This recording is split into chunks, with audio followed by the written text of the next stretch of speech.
الحمد لله رب العالمين والصلاة والسلام على سيد الأنبياء والمرسلين أما بعد فأعوذ بالله من الشيطان الرجيم بسم الله الرحمن الرحيم ولا تصعر خدك للناس ولا تمش في الأرض مرحا إن الله لا يحب كل مختال فخور فقد قال الله تبارك وتعالى اليوم تجزون عذاب الهون بما كنتم تقولون على الله غير الحق وكنتم عن آياته تستكبرون فقد قال النبي صلى الله عليه وسلم ومن تجبر قسمه الله صدق الله العظيم وصدق رسوله النبي الكريم ونحن على ذلك لمن الشاهدين والشاكرين والحمد لله رب العالمين اللهم صل على سيدنا محمد وعلى آل سيدنا محمد وبارك وسلم اللهم صل على سيدنا محمد وعلى آل سيدنا محمد وبارك وسلم اللهم صل على سيدنا محمد وعلى آل سيدنا محمد وبارك وسلم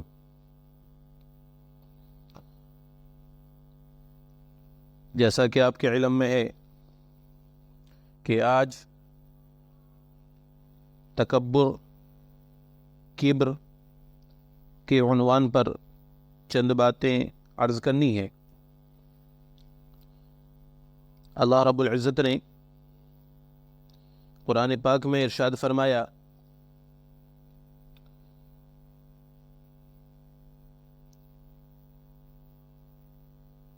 تکبر کرنے والے،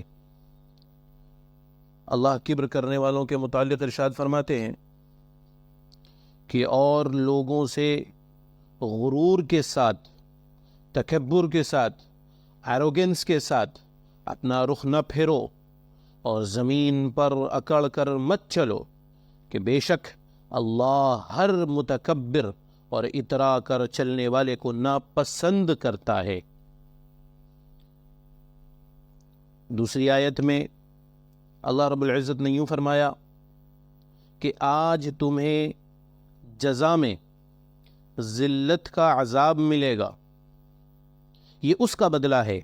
کہ تم اللہ پر جھوٹ بولتے اور اس کی آیتوں سے تکبر کرتے تھے۔ حق تعالی ارشاد فرماتے ہیں کہ تکبر کرنے والے کا ٹھکانہ بہت برا ہے۔ جو شخص تکبر اختیار کرتا ہے، جو شخص کبر اختیار کرتا ہے، جو شخص بڑائی اختیار کرتا ہے، جو شخص ایروگنس اختیار کرتا ہے، اللہ تعالیٰ کہتے ہیں کہ میں اسے ذلیل کر دیتا ہوں۔ ایک حدیث قدسی ہے، آپ فرماتے ہیں اللہ رب العزت کہتا ہے کہ تکبر، کبریائی، بڑا پن یہ میری چادر ہے، جو شخص اس میں شریک ہونا چاہے گا میں اسے قتل کر دوں گا، میں اسے تباہ کر دوں گا۔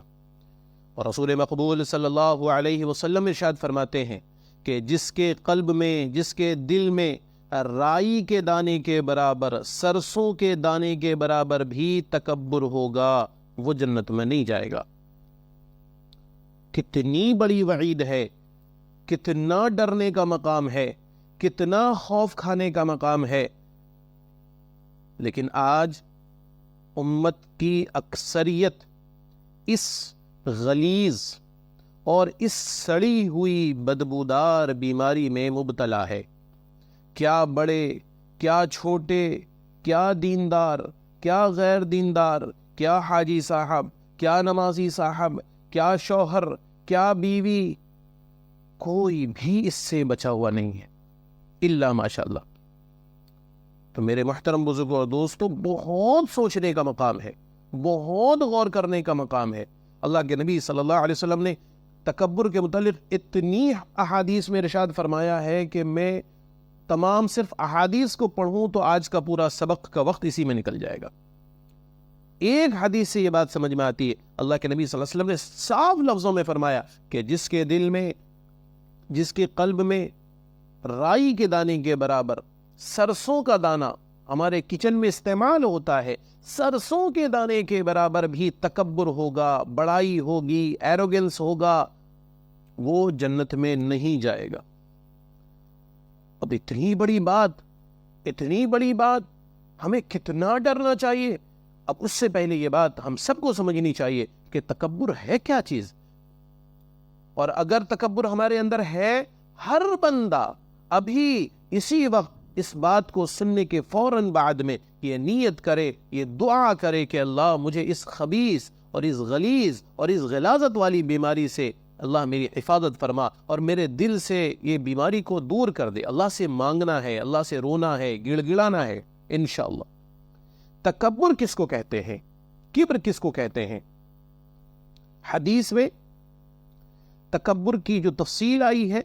وہ یہ ہے، یعنی لوگوں کو حقیر سمجھنا۔ تکبر کی دو نشانی ہے، نمبر ایک یہ ہے کہ اپنے سے سب کو کمتر سمجھنا،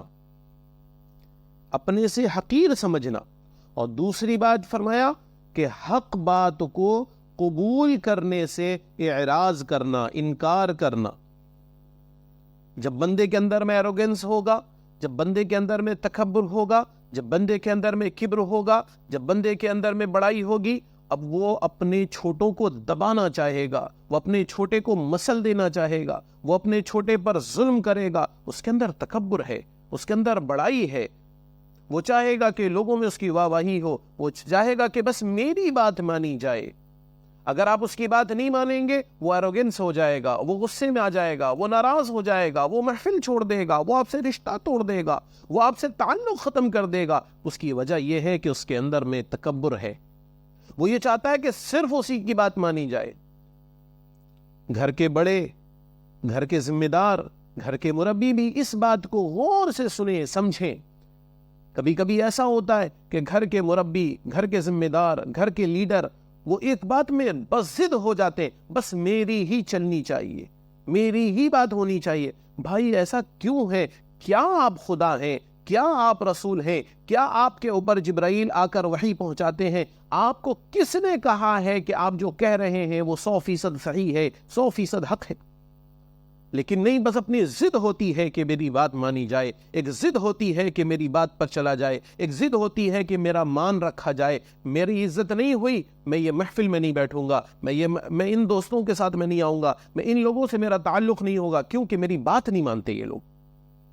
ہاں، اگر بات شریعت کی ہے، بات اگر قرآن و حدیث کی ہے، بات جناب محمد رسول اللہ صلی اللہ علیہ وسلم کے فرامین کی ہے، ان کے قول کی ہے، تو پھر ڈٹ جانا چاہیے، پھر اس کے لیے جان دینی ہے تو دے دیں گے کہ جان اسی کی ہے۔ لیکن اگر بات صرف اپنی ہے، بات اپنی مرضی چلانے کی ہے، تو اللہ اللہ اللہ اللہ کے لیے رک جانا ہے۔ نہیں، ہو سکتا ہے یہ میری رائے ہے، قبول ہو گئی تو اچھی بات ہے، قبول نہ ہوئی تو کوئی بات نہیں۔ تو میرے دوستو، میرے بزرگوں، یہ بات سمجھنی چاہیے۔ تکبر کرنے والے کی دو نشانی ہے، دو کوالٹیز ہے۔ اب ہمیں یہ دیکھنا ہے کیا یہ دو کوالٹیز ہمارے اندر ہے، کیا یہ دو بیڈ ہیبٹس ہمارے اندر ہے، کیا یہ دو گندی عادتیں ہمارے اندر ہیں؟ کہ نمبر ایک یہ ہے کہ وہ اپنے سے کمتر کو کمتر سمجھے گا، حقیر سمجھے گا۔ وہ دولت والا ہے تو غریب کو حقیر سمجھے گا، وہ حسن والا ہے تو وہ کالے کو برا سمجھے گا، وہ اگر باڈی بلڈر ہے تو وہ کمزور کو اور پتلے کو اور دبلے کو وہ حقیر سمجھے گا، اس پر ظلم کرنے پر اپنا حق سمجھے گا۔ اور دوسری جگہ میں فرمایا، دوسری بات کیا ہے؟ فرمایا کہ حق بات کو قبول کرنے میں رکاوٹ ہوگا، وہ قبول ہی نہیں کر پا رہا ہے۔ تو تکبر کرنے والے کے اندر وہ تواضع سے محروم ہوگا، وہ عاجزی سے محروم ہوگا۔ اور پھر جب وہ بندہ تکبر کرے گا، اس کے اندر میں حسد بھی آئے گا، اس کے اندر غصہ بھی آئے گا، اس کے اندر ریاکاری بھی آئے گا، اس کے اندر نرمی کا ختم ہو جائے گا، اور وہ چاہے گا کہ میری عظمت کا ڈنکا بجے، میری بڑائی کا ڈنکا بجے۔ اور حدیث پاک میں آتا ہے، اللہ کے نبی صلی اللہ علیہ وسلم نے فرمایا کہ جو بندہ اللہ کے لیے عاجزی اختیار کرتا ہے، بڑائی کو چھوڑ کر جھک جاتا ہے، اللہ کے لیے جھک جاتا ہے، نہیں بھائی میری بات نہیں مانی کوئی بات نہیں، پھر بھی میں آپ سے تعلق رکھوں گا، میری بات نہیں چلی کوئی بات نہیں، میں پھر بھی آپ سے دوستی رکھوں گا، میری بات گھر میں نہیں چلی کوئی بات نہیں، میں اپنی بیوی پر ظلم نہیں کروں گا، اپنی بچوں پر پھر بھی شفقت کا معاملہ کروں گا، اپنے ماں باپ کے ساتھ میں کوئی لا تعلقی کا اختیار نہیں کروں گا، کیوں میری بات نہیں مانی گئی کوئی بات نہیں، میری ایک رائے تھی، میری رائے تو کوئی جنت کا پروانہ تو نہیں ہے، میری رائے تو کوئی جبرائیل کا پروانہ وحی تو نہیں ہے، میری رائے تو قرآن کی آیت تو نہیں ہے، میری بات تو جناب محمد رسول اللہ صلی اللہ علیہ وسلم کا کوئی فرامین تو نہیں ہے، کوئی حکم تو نہیں ہے، میری اپنی ایک ادنا سی رائے تھی، میں نے یہ سوچا یہ ہو جائے تو اچھا ہے، آپ نے نہیں مانا، آپ وہ سوچتے ہیں وہی بہتر ہے، کوئی بات نہیں۔ یہ بات جب تک ہمارے اندر نہیں آئے گا اس کا مطلب ہے کہ ہمارے اندر کبر ہے، ہمارے اندر تکبر ہے، اور ہمیں اس پر غور و فکر کرنے کی ضرورت ہے۔ اور حدیث پاک میں جو بھی میں کہہ رہا تھا، اللہ کے نبی صلی اللہ علیہ وسلم نے فرمایا کہ جب بندہ اللہ کے لیے تواضع اختیار کرتا ہے، جھک جاتا ہے، اللہ کے نبی صلی اللہ علیہ وسلم نے فرمایا من تواضع للہ رفع اللہ، کہ جو اللہ کے لیے جھک جاتا ہے اللہ اس کو اٹھاتے ہیں، اس کو عزت دیتے ہیں، لوگوں کے دلوں میں عزت ہوتی ہے، اللہ کی نظر میں عزت ہوتی ہے، شریعت کی نظر میں اس کی عزت ہوتی ہے، اور اللہ مخلوق کی نظر میں اس کو بلندی اور عزت عطا فرماتے ہیں۔ اب یہ سوچے، اپنے گناہوں کو سوچا کرے، اللہ کی پکڑ اور محاسبے سے ڈرتا رہے، دھیان رکھے کہ جب اپنی فکر میں پڑے گا تو پھر وہ دوسروں کی تحقیر، دوسروں پر تنقید، دوسروں پر تبصرے سے وہ بچے گا۔ تو میرے دوستو، یہ سوچنی چاہیے کہ آج ہمارے اندر یہ بات، یہ عیب کیوں ہے؟ آج اگر کوئی ٹرسٹی ہے وہ یہ چاہتا ہے کہ میرے ماتحت میرے جتنے ممبرز ہیں وہ صرف میری بات مانیں، کوئی پریسیڈنٹ ہے وہ چاہتا ہے سارے ممبرز میری بات مانیں۔ یہ تکبر کی ایک نشانی ہے، بلکہ میرا جی تو یہ چاہتا ہے کہ اس پر مزید بولا جائے، اور ایک دن کے کلاس میں یہ پوری بات واضح بھی نہیں ہو پائے گی۔ تو میرے دوستوں، میرے بزرگوں، میں ہاتھ جوڑ کر محبت کے ساتھ، عقیدت کے ساتھ اور بہت پیار سے ایک ایک بھائی کے سامنے میں اپنی آواز کے ذریعے سے یہ گزارش کرتا ہوں کہ اپنے دل کو ٹٹولیں، اپنے دل کے تھرمامیٹر کو اللہ سے جوڑیں، اور پھر وہاں سے کنیکشن جب آپ کا مضبوط ہوگا آپ کو پتا چلے گا کہ آپ کے دل کے اندر میں کس قدر تکبر ہے، کس قدر تکبر ہے۔ تکبر کی وجہ سے ہمیں حق بات سننے کو قبول، حق بات ایکسپٹ نہیں کر پا رہے، ہم حق بات سے ہم رک رہے ہیں۔ اور اللہ کے نبی صلی اللہ علیہ وسلم نے کتنی بڑی بات فرمائی، فرمایا کہ جو شخص تکبر اختیار کرے گا اللہ اسے ذلیل کرے گا، اللہ اسے ذلیل کرے گا، اور یہ حق ہے کیونکہ میرے اور آپ کے آقا نے یہ بات فرمائی ہے، میرے آپ کے جناب محمد رسول اللہ صلی اللہ علیہ وسلم کی پاک زبان سے یہ بات نکلی ہے۔ تو میرے دوستو، یہ بات سمجھنی چاہیے کہ میری بات چلے، ایسی کوئی بات نہیں۔ آپ کو ایک چھوٹا سا واقعہ سناتا ہوں۔ آج سے کئی سال پہلے حیدرآباد کے سفر میں تھا، وہاں پہ ہمارے ایک عزیز دوست تھے، ایک موقع پر ہم دونوں بیٹھے تھے، اچانک ان کے گھر سے فون آیا۔ اب دیکھیں، اس واقعے سے ہر بندہ اپنے آپ کو ٹٹولے، دوسرے کو نہ دیکھے، دوسرے پر فٹ نہ کرے، اپنے آپ کو آئینے کے سامنے میں کھڑا کرے کہ یہ واقعہ میرے لیے۔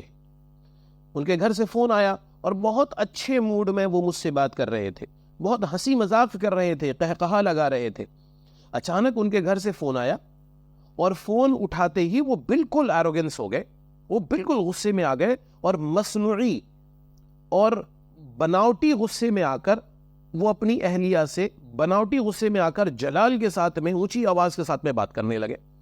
اور عام سی بات تھی، نارملی 2-4 منٹ کی کوئی بات چیت ہوئی، پھر انہوں نے فون رکھ دیا۔ فون رکھنے کے بعد میں کیونکہ ان کی ذات سے واقف تھا، ان کے گھر سے بھی واقف تھا، تو میں نے ان سے اچانک پوچھا کہ بھائی کیا بات ہے، سب خیر تو ہے، آپ اتنا غصہ کیوں تھے، کس قدر اتنا غصہ ہو رہے تھے؟ تو انہوں نے ایک عجیب بات فرمائی، فرمایا مول صاحب آپ نہیں سمجھیں گے، غصے کے ساتھ بیوی سے بات کرنے پر بیوی ڈر کر رہتی ہے، ذرا سا اس کو زبان دے دی تو وہ سر میں چڑھ جاتی ہے۔ میں نے کہا استغفر اللہ، اللہ کی توبہ، آپ ہمارے ساتھ میں رہتے ہوئے علماء کی دوستی آپ کو نصیب ہے، علماء کی صحبت میں بیٹھ کر آپ کو یہ اتنی بات سمجھ میں نہیں آئی؟ کس نے کہا کہ آپ اس کو دبا کر رکھیں گے تو وہ دب کر رہے گی. آپ اس سے محبت کے ساتھ پیش آئیں, آپ اس سے عقیدت کے ساتھ میں پیش آئیں, آپ اس کی خدمت کریں, پھر دیکھیں کیسے وہ آپ کی دیوانی ہوتی ہے,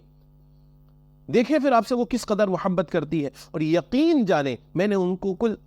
20-25 منٹ ان سے کچھ بات چیت ہوئی اور ان کی آنکھوں میں آنسو آ گئے کہ مولوی صاحب صحیح بات یہی ہے. میں نے کہا ہاں یہی بات ہے, آپ اسی طریقے سے آج سے کریں. اور دوسرے دن جب وہ اپنے گھر, اچھا وہ پابند صلاۃ تھے, نماز روزے کے پابند تھے, تہجد کے پابند بھی تھے,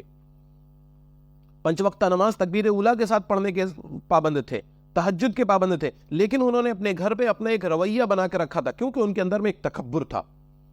کہ نہیں بھائی میری چلنی چاہیے. تو جب میں نے ان کے ساتھ میں بات چیت ہوئی, ان کا ذہن صاف ہوا, جب وہ اپنے گھر پہنچے دوسرے دن, اب جب وہ صبح سو کر اٹھنے سے پہلے اپنے جو کام ان کی بیوی کرتی تھی, گھر کی ضرورت کی چیزیں وہ کر دیے فوراً. تو صبح سے شام تک ان کا جو بدلا ہوا رویہ بیوی نے دیکھا, تو رات میں بستر میں بیوی نے پھر پوچھا آپ کی طبیعت تو ٹھیک ہے؟ اب یہ بیچارہ شرمندہ کہے تو کیا کہے. تو انہوں نے کہا کہ ہاں میری طبیعت ٹھیک ہے, اصل میں یہ ہے کہ میں یہ سوچ رہا تھا, کل مولوی صاحب سے میری بات ہوئی, مولوی صاحب نے مجھے یہ باتیں سمجھائی ہیں, مولانا کے سمجھانے کی وجہ سے یہ بات مجھے سمجھ میں آئی ہے کہ میں آپ کو غصے کی وجہ سے جو دبا کر رکھنا چاہتا ہوں اس سے ہمارے درمیان کی محبت نہیں بڑھے گی. اور یہ بات ان کی اہلیہ نے ان کی موجودگی میں فون کر کے مجھے اطلاع دیا کہ مولانا آپ کے یہ کہنے پر ان کا یہ رویہ بدلا ہے. تو میرے دوستو, آج ہماری زندگی کا بہت بڑا مسئلہ, ہماری زندگی میں سکون نہیں, ہمارے گھروں کے اندر میں ازدواجی زندگی میں ایک ناچاقی کا دورہ ہے, شوہر میاں بیوی کے درمیان میں وہ محبت کا دورہ نہیں ہے, وہ محبت نہیں ہے آپس میں. اس کی وجہ یہ ہے کہ کہیں نہ کہیں شوہر کے اندر میں تکبر ہے, کہیں نہ کہیں اپنے آپ کو یہ بڑا بننے کا ایک جنون اس کے اندر سوار ہے, ایک زعم میں ہے کہ میں بڑا ہوں, میری چلنی چاہیے, میں جھک جاؤں گا تو بس میری عزت خاک میں مل جائے گی. آپس میں محبت ہی نہیں ہے. مجھے تعجب ہوتا ہے, ہم اللہ کے نبی صلی اللہ علیہ وسلم کی سیرت کو پڑھتے ہیں, اللہ کے نبی صلی اللہ علیہ وسلم نے بیوی سے محبت کرنے کا طریقہ سکھلایا. آپ نے پانی پیا, اور پانی جب کٹورے میں پیا, یہ واقعہ ہم نے سنا ہے, امی عائشہ رضی اللہ تعالی عنہا نے پانی پیا, پانی پینے کے بعد آپ نے کٹورا نیچے رکھا, اللہ کے نبی صلی اللہ علیہ وسلم نے کٹورا اٹھایا اور پوچھا عائشہ آپ نے کہاں ہونٹ لگایا تھا, کہاں لپس لگائے تھے؟ اللہ کے نبی صلی اللہ علیہ وسلم نے وہاں سے پانی پیا. یہ محبت میں بڑھوتری ہے, یہ محبت بڑھتا ہے, اور آج نہیں ہے ہمارے اندر میں یہ باتیں, اور اگر کوئی یہ کرتا ہے تو ہم اس کو عجیب نظروں سے دیکھتے ہیں. تو میرے دوستو, آج کے سبق کا یہ پہلا لیسن تو یہ ہے کہ ہم اپنے دل کے اندر میں جھانکیں, جہاں تکبر ہے, اور تکبر اتنی آسانی سے نہیں مٹتا, اس کے لیے کوشش کرنی ہوگی, خوب محنت کرنا ہوگا, اور جب تک ہم بار بار کوشش نہیں کریں گے, بار بار اللہ سے نہیں مانگیں گے, تب تک یہ ہماری زندگی سے نہیں نکلے گا. اور اس کو مٹانے کے لیے, اس کو نکالنے کے لیے ہمیں محنت کرنی ہوگی, اور خوب محنت کرنی ہوگی.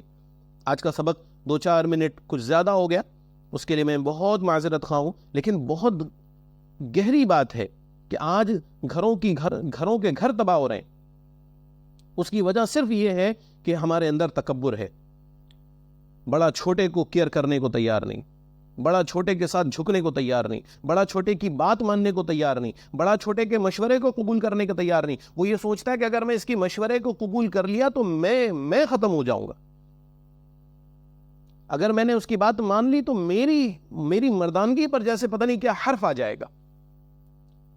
تو میرے دوستو, آج یہ بات اپنے گھر کے اندر میں آپس میں ڈسکس کریں, فکر کریں, غور کریں کہ کہاں ہیں ہم. اور سب سے بڑی بات اس میں یہ ہوتی ہے کہ ہم اس کو گناہ نہیں سمجھتے, اور اگر کہیں سن کر بیانات میں, علماء کی صحبت سے, دینی محفل سے اگر ہم کو یہ بات سننے کو مل بھی جاتی ہے, ہم گناہ سمجھتے بھی ہیں تو پھر اس کو چھوٹا گناہ سمجھتے ہیں, پھر اس کو اہمیت والا گناہ نہیں سمجھتے. تو میرے دوستو, آج یہ کام کرنا ہے انشاءاللہ کہ ہمیں تکبر سے بچنا ہے. انشاءاللہ میری دلی خواہش یہ ہے کہ اسی تکبر پر مزید 1 اور 2 دن کچھ باتیں ہو جائیں, تاکہ تکبر پر تفصیل سے بات آ جائے. اللہ تبارک و تعالی ہم سب کو عمل کرنے کی توفیق عطا فرمائے۔ اللہ تبارک و تعالی ہم سب کو اس خلیص، اس غلیظ اور اس بدبودار اور اس قبیح بیماری سے ہماری اور پوری امت مسلمہ کی حفاظت فرمائے۔ وآخر دعوانا ان الحمد للہ رب العالمین۔